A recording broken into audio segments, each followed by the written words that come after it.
At the end of days, justice shall fall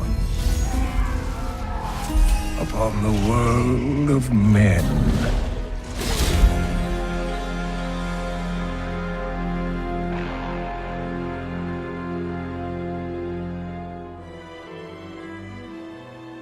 Since the dawn of time, a perpetual war called the Eternal Conflict has raged between the hosts of the high heavens and the legions of the burning hells. Amid this battle, a group of rebellious angels and demons sought refuge. And so, they created the mortal realm of Sanctuary, using a monolithic crystal known as the World Stone. Hidden from the eyes of the heavens and the hells, Sanctuary became an oasis of peace, but its serenity did not last. In time, evil crept into the world and began a relentless crusade to twist the souls of mankind to its dark will. Players were invited to take on the role of a lone hero and explore Tristram, a town under siege by Diablo, the Lord of Terror, and his hordes of foul demons. With the help of the wise Horadric scholar Deckard Cain and other memorable characters such as Wirt and Ogden, players ventured into the haunted tombs, catacombs, and caverns sprawling beneath the town, and faced nightmarish foes like the Butcher, the Skeleton King, and eventually the Lord of Terror himself. Diablo 2's 4-act story would lead players on a gripping campaign to track down the lone hero who had defeated Diablo in the first game. In the wake of his victory, this mortal champion had sought to imprison the Lord of Terror within himself. While his intentions were noble, the hero fell to the Lord of Terror's corruptive influence. Known afterward as the Dark Wanderer, he set out to find two of the Burning Hell's other demon lords, Baal, the Lord of Destruction, and Mephisto, the Lord of Hatred. Diablo 2's cinematics would tell the story from the viewpoint of Marius, a tragic character accompanying the Dark Wanderer. In-game, players would witness the aftermath of the Wanderer's deeds as they raced to thwart his quest. The adventure would also introduce players to characters both old and new, including the familiar scholar Deckard Cain and the noble Tyrael, the Archangel of Justice. Diablo 2's expansion set, Lord of Destruction, continued the harrowing story of Sanctuary's heroes. After defeating Mephisto and Diablo, players pursued Baal and his demonic forces to the legendary Mount Arreat. There, the Demon Lord was narrowly defeated, but not before he had corrupted the World Stone, the immense crystal that had been used to create Sanctuary itself. Seeing no other recourse, the great Archangel Tyrael hurled his enchanted rune blade into the crystal, igniting a catastrophic explosion. It has begun. In Diablo 3, Deckard Cain appears once again, along with a new character, Leah.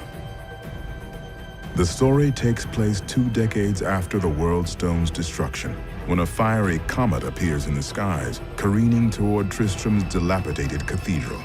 Drawn by this foreboding omen, players venture out to investigate the comet and discover its true meaning.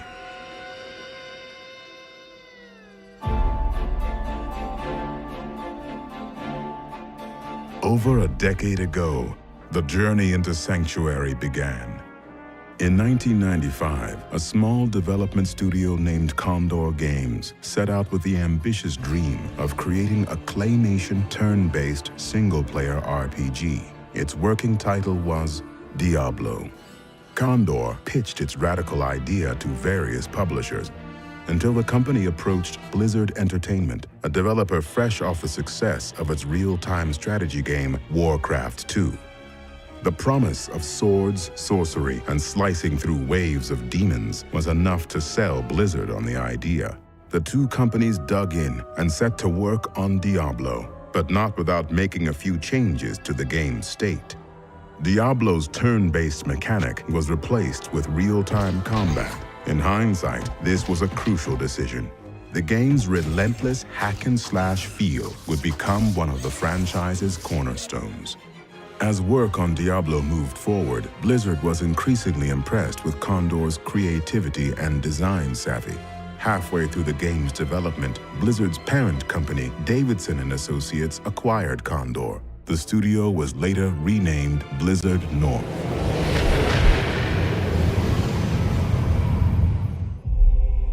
Diablo missed its intended holiday release date and hit store shelves on December 31st, 1996. But this setback did not diminish the game's success. Diablo's simple but fun gameplay captivated gamers. Over the next year, it sold more than 750,000 units and won GameSpot's Game of the Year award. Much of Diablo's success was thanks to the game's replayability. Dungeons, items, and monsters were randomly generated, meaning that no two playthroughs of the game would ever be the same. Hello, my friend. Stay a while and listen. Diablo's dark artistic style and cinematics, haunting soundtrack, and liberal amounts of blood and gore created the perfect gothic horror atmosphere. Diablo was also the first game to be released with Battle.net, Blizzard's free online gaming service. Battle.net would become a pillar of Diablo's success, as well as that of Blizzard's future games. In the year following Diablo's release, the number of Battle.net users surpassed 700,000, with 13 million games played. Fresh meat. Already, gamers were anticipating a Diablo sequel. So too were Blizzard North's developers, but crafting a sequel would be a task exponentially more difficult. The time that was poured into Diablo 2 soon eclipsed the long hours that Blizzard had spent creating the first game. After 3 years, Diablo 2 was released worldwide on June 29, 2000.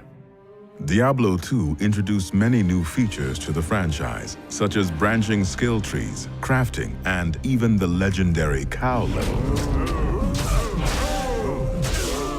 Yet it also stayed true to its roots as a fast-paced and accessible action RPG. Rather than being confined to one area of Sanctuary, players would be able to venture through vast deserts, dense jungles, and even the burning hells. Diablo 2 garnered numerous awards and sold more than 1 million units in the first 2 weeks, setting a record for the fastest-selling PC game of its time. The number of active Battle.net users swelled to 8.5 million, with more than 1 million games played per day. In 2001, Blizzard released Diablo 2's expansion set, Lord of Destruction. Diablo 2 and its expansion received an extremely positive response from gamers and critics alike. In light of this success, it seemed obvious that Blizzard would create another Diablo game. But as the years passed, no official word of a new Diablo title surfaced. When Blizzard North closed its doors in 2005, some gamers questioned when, or even if, the realm of Sanctuary would be explored by Blizzard's developers again.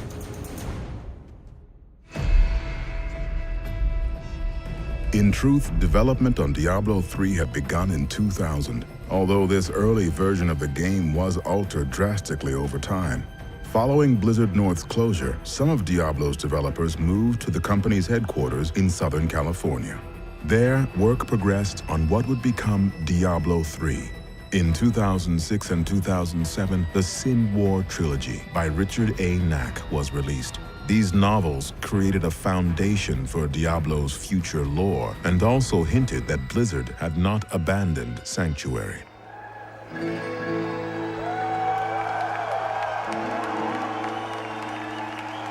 The truth was finally revealed on opening day of Blizzard's 2008 Worldwide Invitational in France.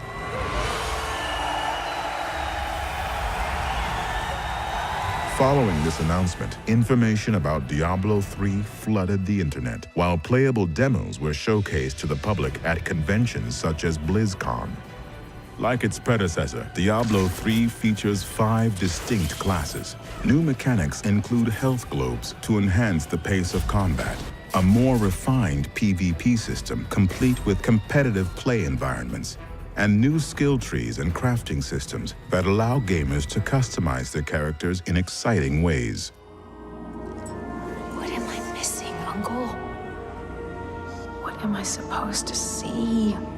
Some of Blizzard's most compelling cinematics to date were created to bring Diablo 3's world and story to life in astounding detail. Nearly every facet of Diablo 3 is poised to do just as its predecessor had done, to provide the lands of Sanctuary with even greater depth, and perhaps for the first time, truly bring them to life. But even so, a vast road of potential still lies ahead. Only time will tell where it leads next, and what terrors await players in the years to come.